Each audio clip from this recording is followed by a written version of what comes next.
My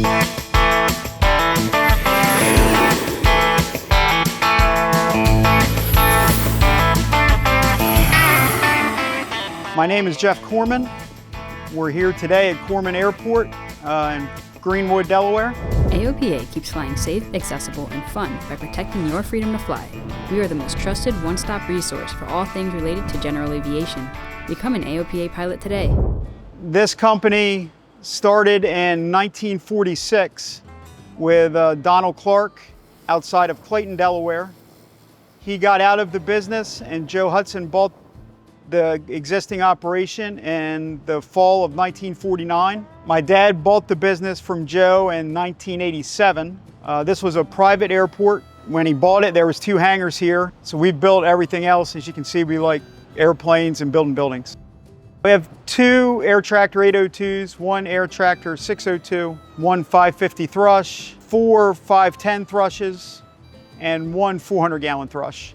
And then we have 2 AgCats, 1 Turbine AgCat, and 1 radio AgCat. And we have two helicopters that we spray with as well.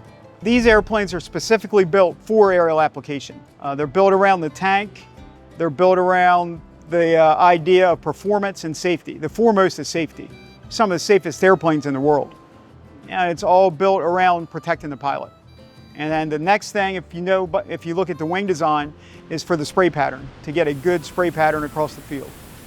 You notice, and we still have AgCats. They don't make them anymore. The low wing, single wing airplanes do get a better spray pattern than the biplanes. Maybe not quite as maneuverable, but it's all about droplet size and spray pattern. So we're 150 miles an hour across the field with these newer turbines. The 802s can carry 800 gallons and have the horsepower and the thrust to weight ratio to do it. So we transitioned to turbines, started in 04 with a 550 Thrush. It had a PT6-60 on it. Something we should have done 25 years sooner. Nothing wrong with the radial engine at all. We had just outgrown the amount of work they could do. For reliability, ease on the pilot, everything we got now is air conditioned or heated, whichever way you want to go. It's just hands down 100% the way to go. So what services do we offer? All types of aerial spraying with fixed wing and rotary wing. Mosquito control. We do a lot of cover crop seeding in the fall of the year. Wheat, barley, radish, mixes of seed. We do a lot of that. And the state of Maryland funds it for the farmers through soil conservation. With the helicopters, we do mosquito control, which is larviciding around the towns and different places where you can't get in with an airplane. So we do that. We also spray Phragmites for the state of Delaware and the state of Maryland. 100% a people business, and I feel we have the best crew that we've ever had. We have about 30 people here total, and that is mechanics, pilots, staff on the ground that mix and load chemicals and do general maintenance. We have 6 full-time mechanics, and with a fleet this size, you need that.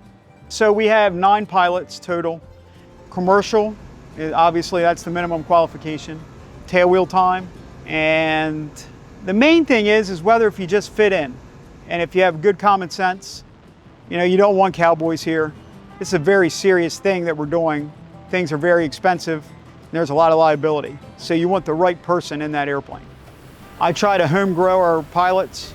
I have one guy coming up now, and he's getting his private here. He's working on the ground here, so he's getting a good understanding from the ground up. It's going to take 5 years to get somebody productive and safe where I don't have to worry about them.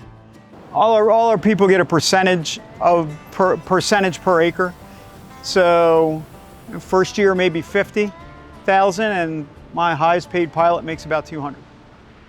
So we don't trade airplanes. I fly that 802 there.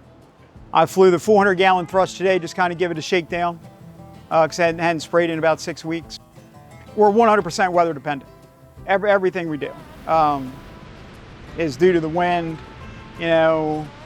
temperature. You're not out there, you don't want to be out there spraying when it's 95 degrees and have a lot of evaporation. Every field gets a prescription. Just like every person gets a prescription, it's the exact same thing. And sometimes we'll have $10,000 of chemical in the hopper. I'm working on getting a GPS approach in here, but that is a process I'm finding out. When we bought the airport, it was 37 feet wide and 3,840 feet long and 37 feet wide. Had a pretty good crown in the middle, had no base under it. It's just blacktop laid right on the ground. We eventually widened the runway to 52 feet and it's still 3,840, but I shortened it, put a displaced threshold in because people were landing right up here by the mix pad, and I just didn't like that. Of course, I grew up at the airport, so all I ever wanted to do was be an ag pilot. Never thought about anything else, really. I'm in it because I love to fly, and I love the stick and rudder flying. But to a farmer, that's their livelihood in the field. And they're hiring us, not because they like us, they're hiring us to protect their investment, to protect their livelihood.